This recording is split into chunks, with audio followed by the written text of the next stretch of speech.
Iraq pays $20 billion of its external debt. December 17, 2019. Money and Business. Economy News Baghdad. The Finance Committee announced, on Tuesday, the payment of more than $20 billion of the size of external debt owed by Iraq. The head of the committee, Haytham al-Juburi, said in an interview with the official Iraqi news agency Conscious that the external debts still on Iraq are $27 billion and $41 billion for Saudi Arabia are not recognized, because they were debts given to the former regime president during the Iran-Iraq War. He added that the debts on Iraq were more than $50 billion, more than $20 billion were paid during the last period. The final features of the new election law are complete. December 17, 2019. Iraq News. 3 hours ago. Baghdad. The House of Representatives announced the agreement of the political blocs on their final version of the new election law, and the multi-constituency system and individual nomination will be adopted at 100% for the highest votes winner.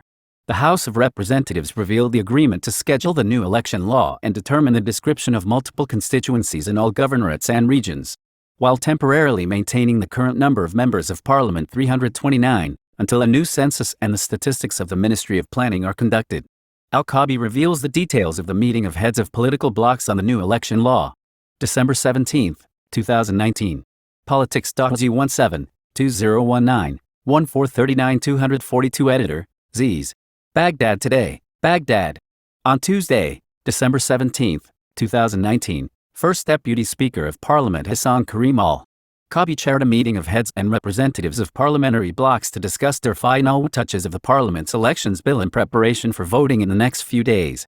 The media office of Al-Kabi said in a statement received, Baghdad Today, that Al-Kabi urged all parliamentary blocs on the need to expedite the agreement to pass the election law to be with the presence of a independent commission the most important guarantees for the fairness and integrity of the upcoming parliamentary elections. Al-Kabi added that given the importance of this law, approximately 20 meetings and dialogue were held either within the parliamentary committee or with the leaders of the parliamentary blocs, as well as with the relevant sectoral bodies such as the United Nations experts in Iraq and the Independent Electoral Commission, and the goal was to come up with the legislation of the Racine election law. It meets the aspirations of the public, enhances their confidence in the electoral system and represents them in a transparent manner. The statement stressed that the meeting discussed several important paragraphs included in the draft law, which require taking the opinion of technical authorities to ensure that no obstacles occur during its implementation phase. The meeting also discussed a number of proposals that are actually applicable, and it is hoped that they will be presented during the voting session and taking their preferences.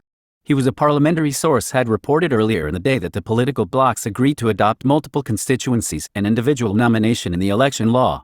The source, who refused to reveal his name, told Baghdad Today that the political blocs agreed on the election law, provided that it has multiple constituencies and individual nominations. Political blocs reach agreement on the legislative elections law. December 17, 2019. Politics. Dawazi 17 2019 5e 1948. Shafak News. A parliamentary source said on Tuesday that the parliamentary blocs had reached an agreement on the legislative elections law.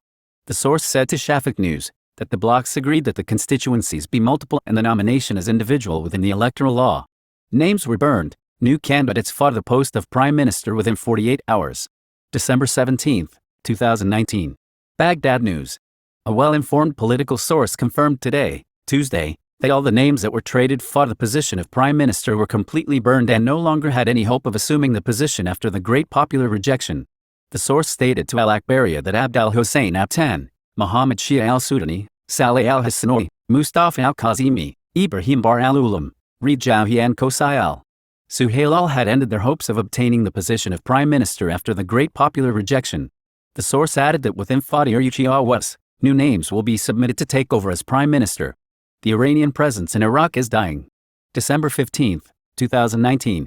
Report, Hussein al-Badawi. The demonstrations that invaded Iraq in protest against corruption, poor public services and unemployment are still continuing to demand the change of the political system that took power after the American invasion of the country in 2003 AD. And the Iraqi authorities have strengthened security measures in the capital in preparation for the events that some factions warned of, and in a closer look at what is going on the ground now, Iraqi politician Dr. Salah al-Mukhtar. Facts that control events. Al-Mukhtar indicated that the political system disintegrated after it was floating over corruption, quotas, and dependencies, and was no longer able to collect its papers and needed only a strong, professional, push to remove it. stressing that the militias affiliated with Iran practically disintegrated and there were signs of widespread fighting, and nearly 90% of its elements leaked from its elements. After the picture became clear, the militia left this large number, and a large part of them joined the national uprising, and the result is that few numbers remain spirited and ready to flee when you find those who confront them strongly. With the exception of those who link their fate to the man, they are few symbols and are unable to cope with what will happen, especially since the strength you will find millions of worries upscale carrying the weapon behind it. And it will be proven in history that the next escape will be the largest and most rapid escape. The Mukhtar clarified that Eastern Israel, Iran, does not originally have the ability to send a large army to Iraq for internal and external reasons, and this relies on officers, snipers, and only a few hundred inside Iraq, which are isolated numbers now and terrified of the black fate awaiting them. Especially since the Lebanese uprising expands and attracts a portion of the energies of Iranian colonialism to it, so its strength is dispersed and its weakness increases. Most importantly, the Persian leaders knew that Iraq would be chopper for them, not a cemetery, if they sent large forces and would not find the bodies of their soldiers because they would be chopped. Al-Mukhtar pointed out that the internal situation in Iran has reached a dangerous stage of attrition, and the proof is the recent general uprising that included hundreds of cities awaiting an appropriate opportunity as a major international or regional event to overthrow the regime. Stressing that the Iranian regional role exercised by the mullahs regime is about to end after it was attached to destruction required in the main Arab countries, and it is time to put Iran between two tracks and cut its nuclear worm appendages and others, to complete the arrangement of the region. Al-Mukhtar said, the uprising now, and unlike the disintegration of the Iranian forces, has gained broader public support that includes all of Iraq. The role of the original tribal sheiks who reject the Iranian invasion overwhelmed the sheiks of the dollar after the hideous massacres carried out by Iranian militias, so the tribal position became essentially based on the demand for revenge. A position that will have an effect the largest in the next comprehensive collapse of the Persians' regime. The Iranian regime has revealed the fact that it was hiding it, which is that it is hateful with extremism on all Iraqis. And what has been wiped out for more than 1,000 martyrs and wounding more than 20,000 with deep wounds and without compassion, is only conclusive evidence that convinced those who were hesitant or misleading that 1,000 are the most dangerous enemy of the Arabs. The national project of the Persian fell in Iraq after losing what he saw as the basic headhand, and ended up in practice and what is left of his dying bull kicked. Regarding the Arab position towards Iran now, Al-Mukhtar emphasized that it is better, and this is reflected in the Arab media coverage of the Iraqi and Lebanese uprising. As for the international position, it is becoming more solid in rejecting Iranian colonial expansion and is reflected in the American and European positions, which helps to cause more disintegration in Tehran's ranks.